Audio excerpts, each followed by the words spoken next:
Welcome back to the channel, lads and ladies, and welcome to, well, an ancient replay sent in by a little known YouTube channel called BaconGaming. This is Bacon in the Soviet KV1B. You can see that our protagonist has outfitted his KV1 beautifully in some fantastic Soviet markings, and the look of this vehicle is just gorgeous. I think that he's using a marketplace camouflage, and it does show up for me, and as I mentioned, it looks fantastic. A nice look of, I think that's Lenin there, beckoning toward the hammer and sickle. Workers, rise up. Build the shoddiest, heaviest, derpiest tank you possibly can and push it into combat by the strength of your shoulders. Alright, here we go, speeding things up a bit as Bacon gets into position. And one of the reasons this is an ancient replay that sat on my computer for a while is it's been sort of in the dead zone. I didn't have a lot to say about the KV1B, and I messed up when I recorded this. I didn't get the in-game audio, so you won't be hearing the chanting of the Tovarish soldiers within this tank as they merrily go about their way of slaughtering all opposition. This is a worst-case scenario sort of matchup where the USSR is basically fighting the world, and a bit of a skip ahead there. The recording did not come out perfectly, but I wanted to talk about the KV1B. I don't have one myself, or do I? I can't remember. I think maybe I do. I don't have this cool custom camo though. That is just really neat. But the KV1B, all of the early model KV1s with the 76mm cannons have fantastic armor, and the KV1 in general, in almost all of its forms, is one of the most competitive heavy tanks in the game. And as I mentioned with what turns out to be the KV1E that I was using, the Finnish captured KV1, in my Operation Summer Day 1 video, to do so well, these KV models are among the few tanks in which you can experience a true armor meta in War Thunder. Bounce shots, set yourself up to fire second instead of firing first, angling yourself well, setting yourself up as a mobile defensive position, and using your gun when the opportunity arises. A defense first playstyle, a soak shots playstyle, not common at all by any means in War Thunder. If you're wondering, and by the way, this was before, was it? I think it was before the armor penetration of the American 37 was reduced to bring it in line with the formula that has been talked about quite a bit. And Bacon picks up, was that his first or his second kill? Not quite sure. He's going to get a ridiculous number of kills in this match, and I'm going to have this wonderful replay basically going as background audio for talking about strategies for Operation Heat. So, advantages. When it comes to ground forces, I like to grind these types of operations in Tank RB matches because I can also make progress on my aircraft and play the playstyle that I enjoy most, which is to do some things on the ground and then jump into the sky, fly some casts, shoot down some fighters, pick off some targets of opportunity, have a good time. And that is the most enjoyable way for me to play War Thunder. I know everybody has a different thing that they enjoy the most, and there's almost always some place in the game where even if it's not the common meta, there will be some fantastic, outstanding vehicle like the KV1B that will allow you to play the game in a slightly different way than you normally can. And as I mentioned, we're talking armor meta here. Now, downside, the KV1 often faces the Germans when it's on the Soviet side, and that's one of the reasons that I like the Finnish KV1 so much on the German team. You avoid the prolific 75mm gun that the Germans use to such a powerful effect and is so common on all of the meta vehicles for Germany. When compared with the armor penetration qualities of, to some degree, American, but especially other Soviet guns, the KV-1's armor is absolutely fantastic. Against the Germans, if you angle properly, if you're in a good position, if the enemy doesn't aim well, your weak spots are somewhat mitigatable. But it's better just to not face them at all. Have we seen any Germans yet? Sometimes the Soviets get teamed up with the Germans at low tier, and then they stomp. And tier 3 is starting to become sort of the end of low tier in War Thunder. Maybe the beginning of mid tier. I'll leave that call up to you. But at a 4.0, I believe, the KV-1B is solidly at the end of low tier and just getting into the low end of mid tier, and it is fantastic. The Americans don't even have access to a heavy tank at this battle rating. Same with the Germans, unless you're counting the KV-1. And it follows along the same lines as the Sherman Jumbo, except that it also has solid side armor. It's a true heavy tank, whereas the Jumbo is more of an up-armored medium for all the good and ill that means for the Jumbo. So, all of that common conversation aside, we're talking tips and tricks for Operation Heat, and I'm just going to share my way of grinding the event.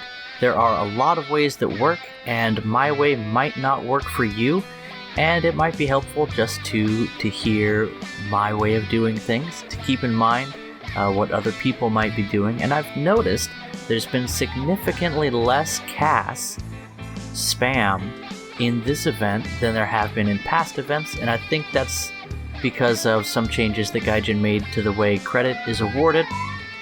So I guess I'll start by talking about that. You can receive credit for your actions based on the vehicle that you're in. So if you're in an airplane and you get kills in Tank RB, those go toward your air medal.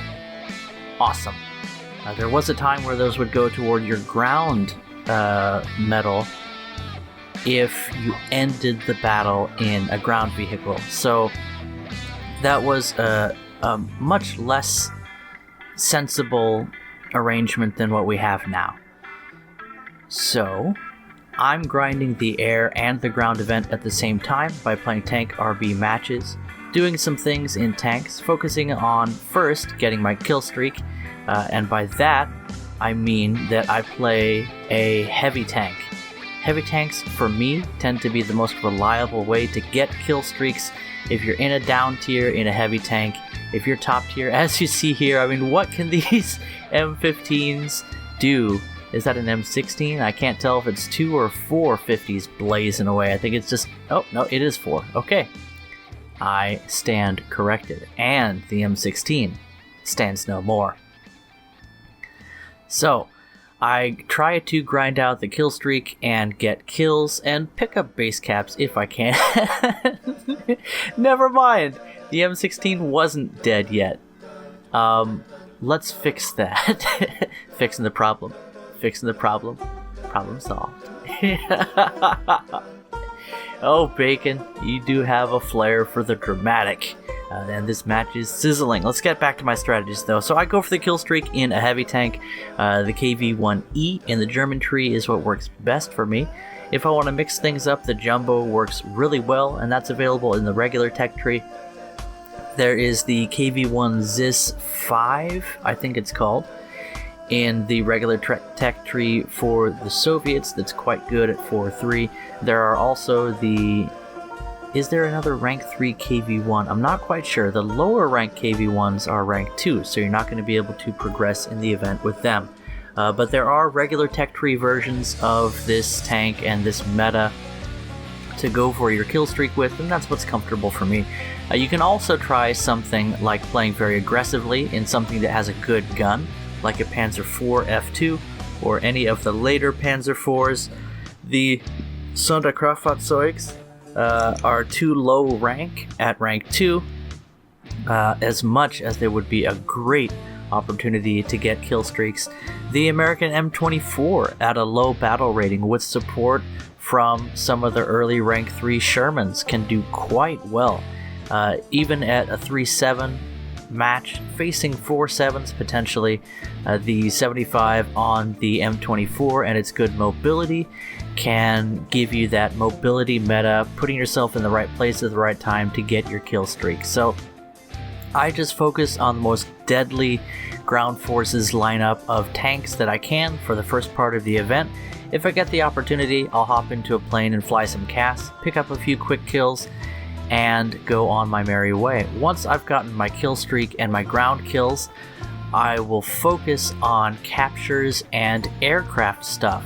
So generally, I'll fly a CAS lineup, and by that I mean I have one very quick vehicle that can take a capture point early, get a few spawn points, and hop into an airplane. I don't J out generally. I'll just play very aggressively and harvest as much SP and activity as I can before I get killed, and then I'll hop into an aircraft. It is still rewarding in terms of progress to J out and hop into an aircraft as soon as you can, but it's not my style. You can do whatever you like. Then I will go for kill streaks in the air. So I'll try to pick an aircraft that can get 1 or 2 ground kills and 1 or 2 aircraft kills. That generally works out fairly well for me.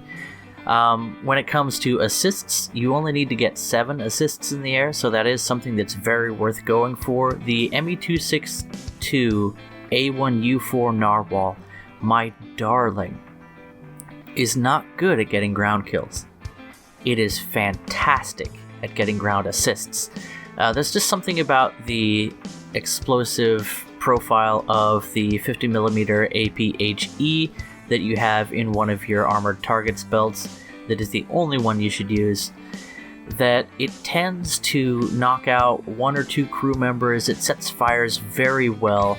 It knocks out cannon breaches. It's good at critical hits, but it's not reliable to take down a lot of the larger and heavy tanks that you'll face in the Narwhal. But that's my go-to for assists. When it comes to kills, the P-51s are quite good. You can pick up 1 or 2 ground kills with your bombs. You can even strafe some open top targets. But for me, generally, I'll check the skies. If there are enemy fighters in the air, I'll drop my bombs and go fighter mode, and then try and pick up a few more kills over the course of the match. And if that doesn't work out for me, all I have to do is get enough spawn points to spawn in an attacker or a bomber. And so that works out quite well for me, and that's where it comes into building lineups. If you're looking to grind the air event, what's worked best for me is to grind it in Tank RB, because you get respawns and you get RB progress. So you only need 4 kills in a match and you can respawn. So that's actually quite good. You don't have to get a fighter ace. You can kill a couple of ground targets with some bombs. You can shoot a fighter off your tail, and then you can even die and respawn in another aircraft and kill one more thing and you're golden. So grinding the air event in Tank RB for me has been by far the easiest way to do it. And again, you can make progress in both events in tank realistic battles, and because I have the most experience in these battles, that's what works for me. There are a lot of ways to grind Operation Heat, and if something's not working out for you, I encourage you to try changing game modes. If you just need a few kills, maybe hop into an air arcade match and boom and zoom on some fools. If you want to go for the bomb, the base bombing tonnage, honestly, I've had more luck with that in realistic battles, because in arcade you tend to get shot down, or if you actually climb in a bomber, a lot of times more aggressive players will have already bombed the bases. So that might not be the most useful strategy for you, especially since interceptors and fighters can climb like jet-fueled rocket, aircraft, whatever in arcade. You know what I'm saying. Spitting truth. And I hear the B-29 and the Tu-4 are pretty good at dropping tons, but I don't need to focus on that at all because I get my kill streak of 4 kills in tank RB matches with the ability to spawn multiple times in multiple aircraft. You just gotta make sure that you're rocking a rank 3 lineup. Any of the rank 2 vehicles, even if they're quite good and at a higher battle rating, they're not going to give you progress in this event. You need to be in a rank 3 vehicle of the type for which you're trying to make progress. Tanks make progress on tank achievements. Aircraft, in whatever game mode that you're playing them, make progress for aircraft in this event, and honestly, I think that's the way it should be. Anyway, in the background, Bacon has just been totally clearing the battlefield here, and because I messed up recording this the first time, I didn't want to throw away this footage. I've always held on to it. I wanted to show off what Bacon was doing here, especially just the beauty of this KV1 that he's in, and I found a good excuse to share it with you. Apologies, Bacon, if this isn't the kind of, well, whatever. Bacon's a cool guy. He understands. I was looking for a chance to use this.